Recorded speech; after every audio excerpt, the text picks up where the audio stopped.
Assalamualaikum everyone.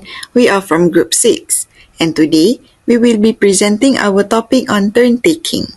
Our group consists of Iman Nur Kamarina, Nurhana Najiha, Nur Fatina Suha and Nur Shifa. Hi, my name is Nur Fatina Suha. Now, I'm going to talk about turn-taking. So, what is the definition of turn-taking?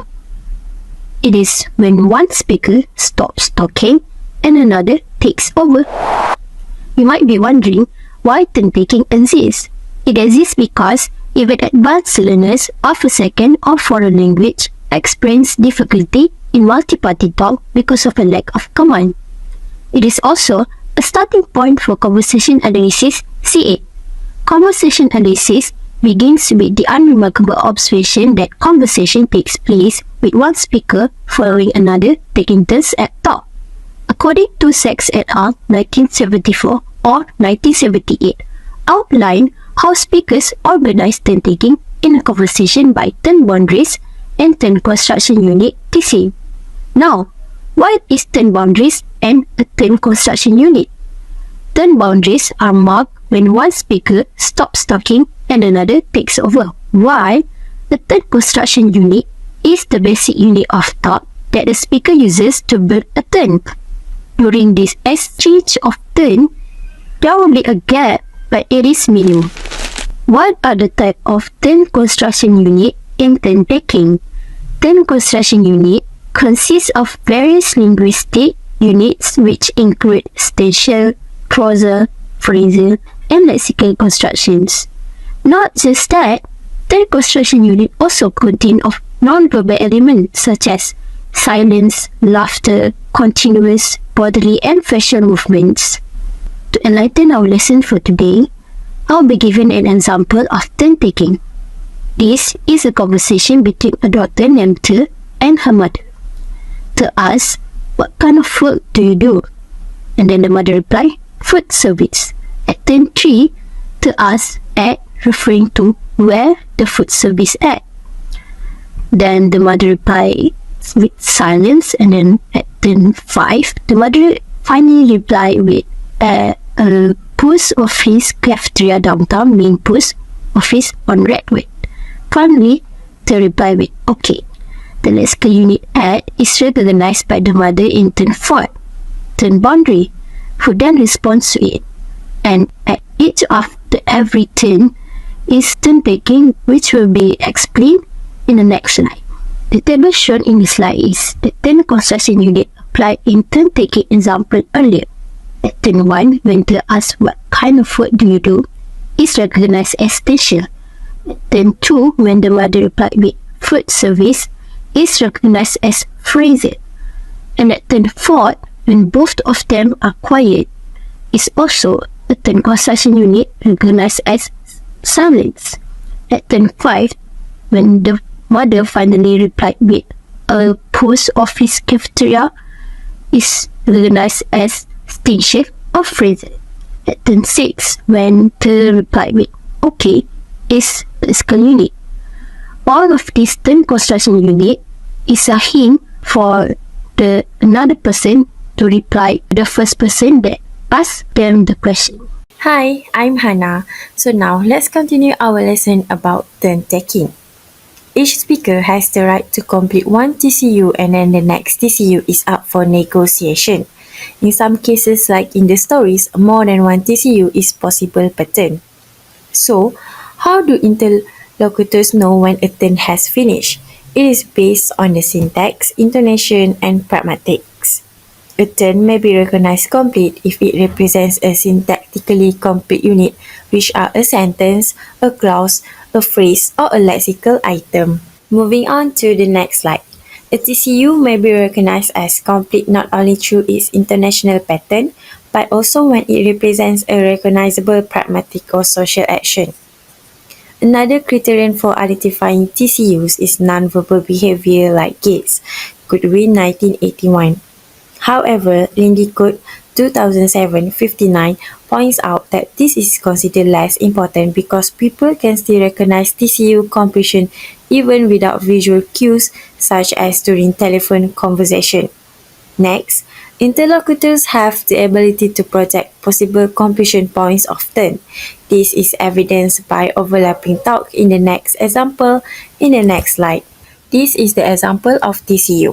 It is a conversation between Joe and Carol. In the first line, Joe speaks a full TCU. In the second line, zero point 0.5 in the brackets indicates a time gap in tenths of a second. Someone makes a quiet reaction in line 3. The degree signs are used to indicate that the talk they encompass is spoken noticeably quieter than the surrounding talk. In the line 4, Joe continued to talk with a rise in pitch and square brackets showing the starts of overlapping talk, while the equal signs at the end indicates his turn is latching between utterance. In the line 5, Carol starts laughing while Joe talks. This is shown by the bracket which mean overlap. In the line 6, Joe reached a clear and projectable ending, and because Carol can predict the end of Joe's TCU, she comes in at the same time which is in the line 7, repeating bite him in overlap. This overlapping shows that Carol could anticipate Joe's TCU because of the syntax, intonation, and pragmatic which made the ending obvious. So from this example, Carol finished Joe's TCU together with him, showing that she can predict how his turn will end. Next, we are going to learn about transition-relevant places. So, what is transition-relevant places? It is the places where TCU completion is possible are referred to. Transition-relevant places are not fixed at the end of a TCU because of the interlocutor's ability to project the completion of TCU. Skagov, 2007-4, referred to the transition-relevant place as the spine that begins with the imminence of possible completion. Hi, I'm Kamarina. Now we will move on to 7.4 Rules for Turn-Taking.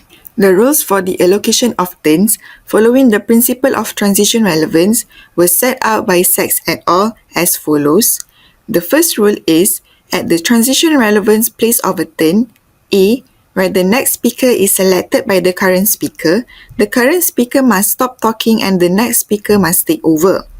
B, where the next speaker is not selected by the current speaker, any speaker may but need not self-select, with the first speaker acquiring rights to a turn.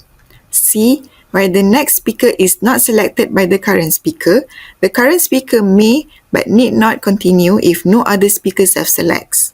The second rule is, whichever choice has been made, then the sub-rules of the first rule, which are A to C, come into operation again. Now, I will explain about the rules. It is not claimed that these rules are consciously applied or even known by interactant. It is naturally acquired, implicitly understood, and automatically employed each time interaction takes place.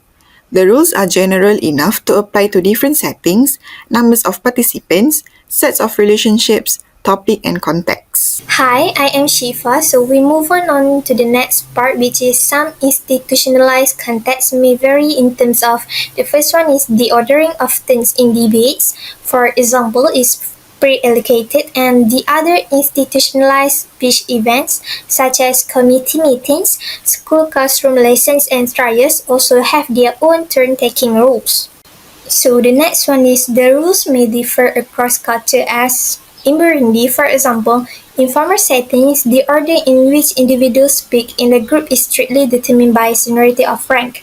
However, Livingston claims that there is a good reason for thinking that for informal ordinary kinds of talks, the rules are valid for all cultures. So the last slide we will tackle about the post length. So hash 1983 was agreeing that the turn-taking system itself may well be universal, but such studies indicate that post-length often indicates the place for turn-taking may vary across language groups like Athabascans in Alaska tend to observe longer pause lengths between turns than to their American and Canadian counterparts, resulting in miscommunication due to the fact that the Americans and Canadians interpret these longer pauses as a desire not to speak.